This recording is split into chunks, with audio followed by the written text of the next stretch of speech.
Welcome back to another week of First 5 p.m. here on WFRV Plus. I am your host, Indiana Shills, back bringing you exclusive content from Local 5, exclusive opinions from myself, exclusive opinions from Blake Bortz, who is also here. Oh, yeah. We might have to adjust that camera a little bit. It's a little too high. Well, it's a little... here, let's... Yep, I got you. Yep, there we go. Fantastic. Woohoo! Now you look taller than me. Good. Well, guess what? Now we look great. Now we're the same. Now we look professional. Oui. Well, Blake, how's it going today? What's the vibe today? How you feeling? I want to go to bed. Tired? Always. Why is that? Don't know. Stayed up too late playing video games again? No. Went to bed at like 10:30. I was up at 5. No particular reason. Just woke up? Yeah. Didn't want to go back to bed? Well, I try and then I fail. So I ate some Lucky Charms and called it a day. You guys got to hear this. I was disgusted when I heard what Blake told me yesterday. Oh, what was that? Absolutely disgusted. What was that? What did I tell you that Blake just disgusted you? eats cereal with no milk. I don't like milk. What? Yeah, I don't like milk. That's wacky. I don't like milk. That's crazy. I think it's because I was forced to drink it as a child, and I'm just like now repenting. Well, you need your bones to be all strong. Well, they're brittle.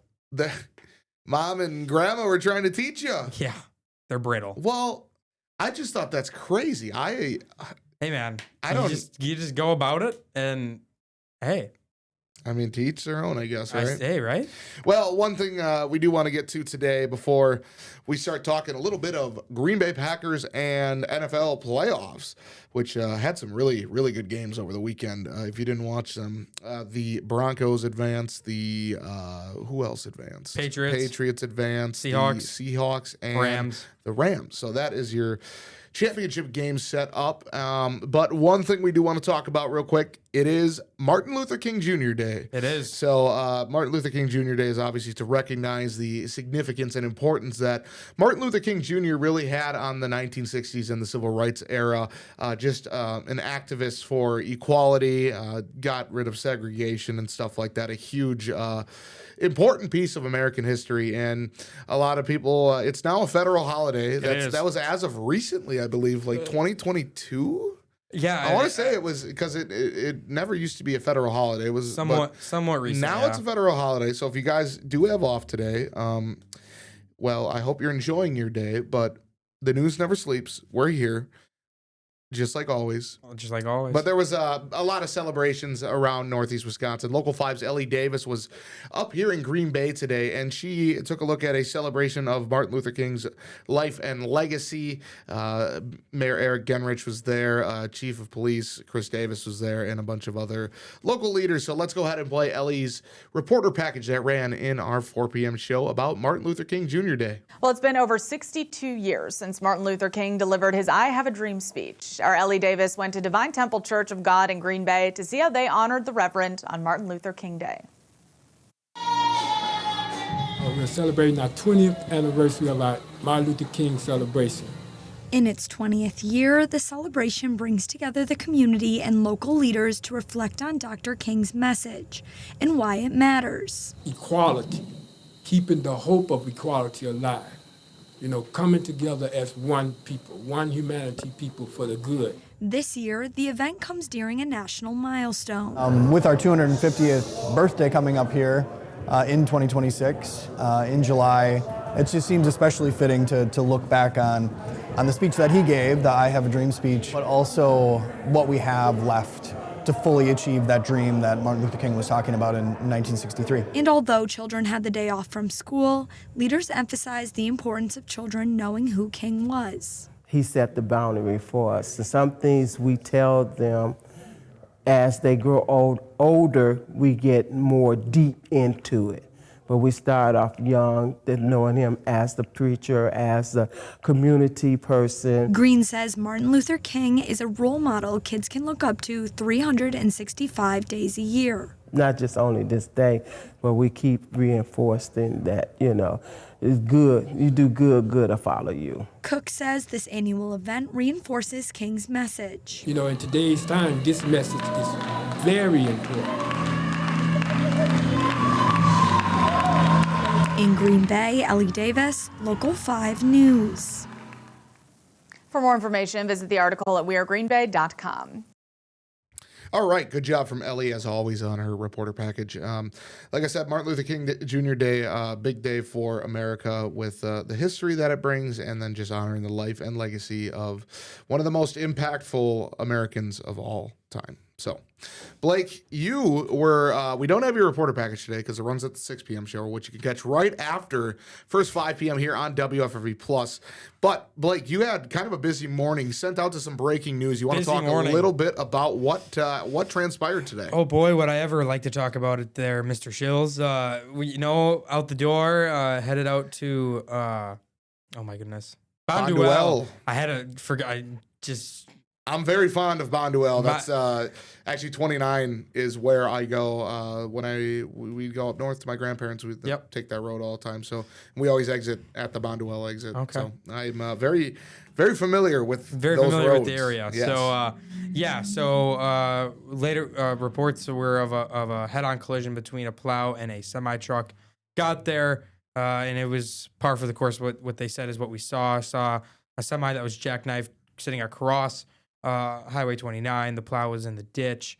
Later learned that the plow was plowing in full plow operation in the fast lane of the Highway 29, and the semi was also in the fast lane and rear-ended him, pushed the plow into the ditch, caused the semi to jackknife, caused the driver of the semi to get pinned. Bonduelle Fire responded, got there, had to get the guy out of the vehicle. He got a medical flight from a Theta Star helicopter. They went to the nearest Theta Star hospital, and it was pretty much get everybody out. The snowplow driver suffered minor injuries, walked away, but just kind of a crazy thing. Don't know what the what the cause was. All that good stuff. All preliminary information that we have here, and I'm sure stuff will get released. Yes. The investigation continues. Yes, but it was just crazy to see, talking with the fire chief, Kevin Lynch. Excuse me. Sleepy, there it is. Yeah. Sleepy boy. Kevin Lynch of the Bonduelle Fire Department, and he just said it was, big issue was the cold. Yeah. 100%. The cold. I mean, you got all those first responders out there, and wind chills are in the negatives, at least negative 10, 15 degrees for sure. He said their main goal was to get him out and get him in warmth, and then once they got that done, their guys went and sat in the fire trucks to warm up a little bit before having to go back out and do their stuff. They got done working the scene around probably about 1 o'clock, so they were out there for about 4 hours to get everything done. The Shawano County Sheriff's Office is the one leading the investigation, along with Wisconsin State Patrol. We had that press release that had the information that I spoke about, but nothing yet. I'm sure as we learn more, no status of the semi driver, but I'm sure once some more information becomes available to us, we will update it on our website, wearegreenbay.com. Yeah, and it's probably a good time to remind motorists that when snow plows are plowing the roads and in operation, to make sure you move over. Now, that's not even just for snow plows. That's for all emergency service vehicles. If you see someone on the right side pulled over, the Wisconsin state law actually requires you to move over to give them space in their emergency / whatever issue they're having. So make sure you guys are following that to a T, and that prevents future injuries such as the one we saw today. So we are going to hit our first commercial break. When we come back, Blake and I, it's football time. We're going to talk a little bit about the Green Bay Packers first. We have big news coming out of the Packers organization today and over the weekend with Matt LaFleur, his contract extension, and the departure of defensive coordinator Jeff Hafley.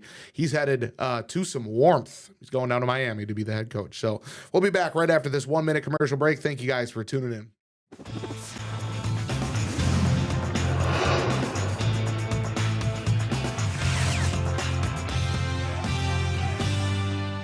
back to another episode of First 5 p.m. What are you laughing at? Another episode? Well, yeah, you already said that in the beginning. I'm excited to be You here. yell at me every time I say that when we do Inside the Garage. So I'm going to sit here and I'm going to yell at you. You say welcome back. See, I was welcoming them back because we came back from a commercial break.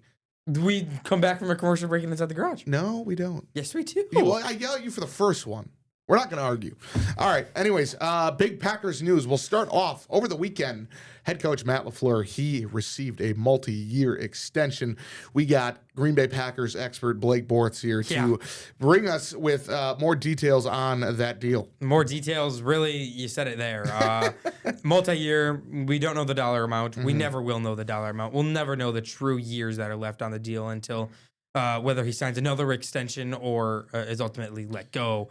But him, Gutekunst, and VP Russ Ball all getting multi-year extensions, which we felt like it was known. I think Adam Schefter tweeted it out when it got reported that Ed Policy, it was barring some horrendous season, that it was always going to be LaFleur coming back. I feel like all the fans knew it, that it was going to that LaFleur, Gutekunst were going to come back. I think I said it before when the rumors were circulating. Gutekunst was always going to come back. You can't give the guy that just traded for the freak of nature that Micah Parsons is and say, yep, see ya. Russ Ball is so good at managing this roster, managing the cap. If he ever leaves, it'd be a shame to the organization. But now it's on to Matt LaFleur. Yeah, I mean, that was kind of the big question mark with fans. Obviously, a lot of them upset about blowing that playoff wildcard game against the Bears. Now,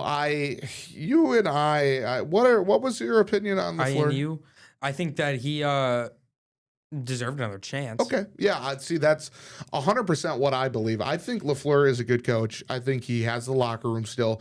There's no reason to make a major change at this point. I know people are fed up with the play calling, the conservative efforts in the second half. I mean, they had one first down in God knows how many drives. It was not a good. It was a very ugly showing. We didn't make any adjustments. Now, the thing that I keep saying that I would like to see is I would like to see Matt LaFleur give up the play calling duties and give it over to the offensive coordinator, Stenovich. Is that how you say his name? Now, I would like to see what Stenovich can do. It's always interesting because I brought this up to you. What does an offensive coordinator do if they don't call plays? Manage the formations. Okay. Substitutions. Yeah, I mean, you make a great point. I just feel like we should utilize that a little bit more. Just Matt LaFleur's play calling seems to be too conservative at times. He doesn't let Jordan Love make the throws down the field. I don't know. It sometimes feels like he protects Jordan from making a dumb throw, which Jordan Love, no doubt, makes dumb throws at times. I mean, he's a quarterback in the NFL. Everybody makes dumb throws. You look what Caleb Williams has done. That heave to end the last game, miraculous. I mean, it was a dumb throw, but miraculous. I mean, I don't know. I mean, obviously, everyone's going to have their opinion, and it's going to go about, however it's going to go about. I think really, Matt just does a good job. I feel like he does do a good job play calling. Okay. He just needs to, it's the being aggressive and putting teams away. Yeah. My comparison now is Sean McDermott just got fired from the Bills today. Yes, actually big news out of Buffalo today.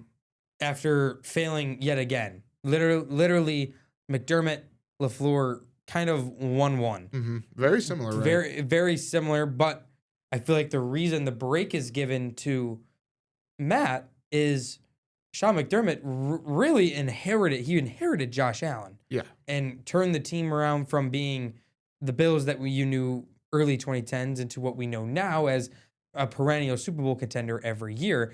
But 9 seasons after your quarterback just won MVP a season ago, you lost to Denver. You should have won. They need the change to go do it. I saw something on Twitter that could aid to the negative of bringing back LaFleur was Denver with Peyton Manning and John Fox made it to the playoffs. Mm-hmm. They had to get rid of him, brought in Gary Kubiak. They went and won the Super Bowl. Bad Bengals had Marvin Lewis. They were successful with Andy Dalton, whatever. Bring in Zach Taylor, went to the Super Bowl. You see where I'm getting at here? Oh, 100%. Always the change is what could be needed. Now, that's the big question, though. What could be? Could. Now you can say, well, who's going to be better than McDermott to go to Buffalo and help Buffalo go? I don't think there's anybody better right now that can come to Green Bay and do better than what Matt LaFleur has done. Mm-hmm. Yeah, that's a very good point for sure about Matt LaFleur. And then still no update on Rich Bisaccia, our special teams. You're not going to get that until whenever. I would imagine everyone's waiting for Gutekunst to do his year-end presser, which is expected to come this week. Yep. But, I mean, they're going to most likely, I think he's going to stay as much. You think so? Oh, he's not going to get rid of him. No.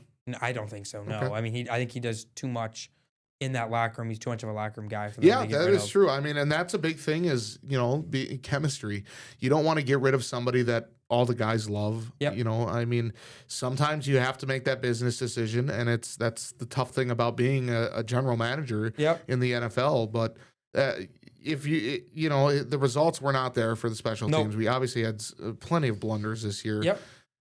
Can Bisaccia turn around the special teams? You would hope so. You would hope through an off season. I also think it's the players too. Mm-hmm. I'm not going to put it all on McManus because take a look at Crosby in 2012 had his worst season ever. Yeah. And then had a kicking battle. I think that's what's going to happen again. Yeah, I would assume we'll probably have a kicking battle. Haversick and probably a veteran they'll bring in. Like they did when McManus first joined the team, and I think that's what'll happen. I don't think outright you cut him. That's just not the way Green Bay does it. Right. With the kicker position. I mean, you saw the chances they gave Anders Carlson. Yeah. So that's my point on it. Now, do you think they gave him more chances because he was a rookie, or? I mean, I think they gave him the fairest chances to succeed, and he just couldn't get it done. Well, Green Bay's kicking woes continue all of a sudden, which is it always seems to be ever since Crosby's been gone. And Crosby, I mean, he was obviously so much good to say about Crosby. He was always pretty solid. Stable. I would go stable. Have not had a kicker that's been really stable for the Packers. I mean, McManus was, and then he got injured. I think that injury really hurt him. I think. Well, let's hope maybe he gets healthy, and we'll see what happens next year, I guess. So, but now the focus is who's the DC. Yeah, there's a lot of. I mean, it's all speculation because obviously Wisconsin. I have two names in my head. Raheem Morris for replacement. Is that one of them? Raheem Morris is one of them. That is fair. I don't think they'll get him. He's the one who I would want to go, want to come here. I think DeMarcus Covington makes so much sense. In-house. Yeah.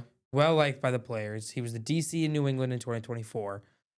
He's got the experience. I think he would be phenomenal. But who am I kidding? None of us knew who Jeff Hafley was in 2024. And they brought him in, and now he's going to be the head coach of the Miami Dolphins. Yeah, and so the one big speculation that people are having on the internet, Mr. Jim Leonhard. Obviously, Jim Leonhard, a fantastic defensive coordinator for the Wisconsin Badgers after they fired Paul Chryst. Everybody kind of thought, the door was open for Jim Leonhard to take over that Badger program, continue on. They went with Luke Fickell, and Jim Leonhard, rightfully so, felt like that was a slap in the face. Yep. He moved on from the Badgers. He went to Illinois for a while to be an analyst, and then he was bouncing around from other things. Could the Green Bay Packers offer Jim Leonhard a chance? His name was rumored in 24 to be in that race, and I just no.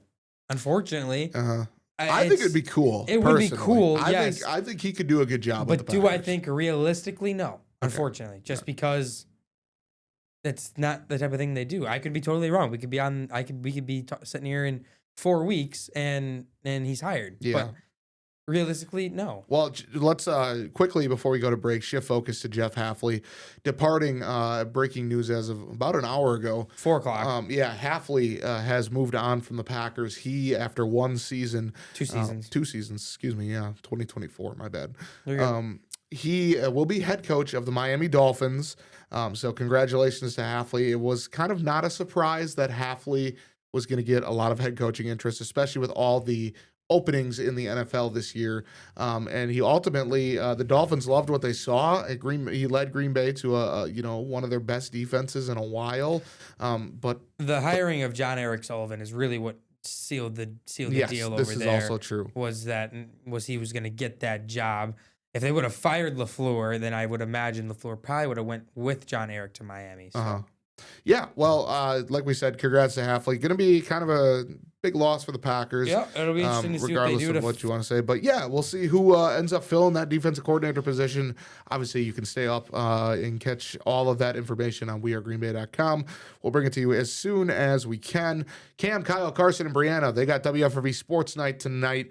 I'm not sure who exactly is going to be on the show out of those four, but they'll definitely be talking LaFleur and Jeff Hafley. So stay tuned for that at 10:30. But for now, we're going to head to our final commercial break. When we come back, Blake and I will discuss the games over the weekend and preview the NFC and AFC Championship coming up on what day? Saturday. Sunday. All right, guys. We'll be back right after this 1 minute commercial break.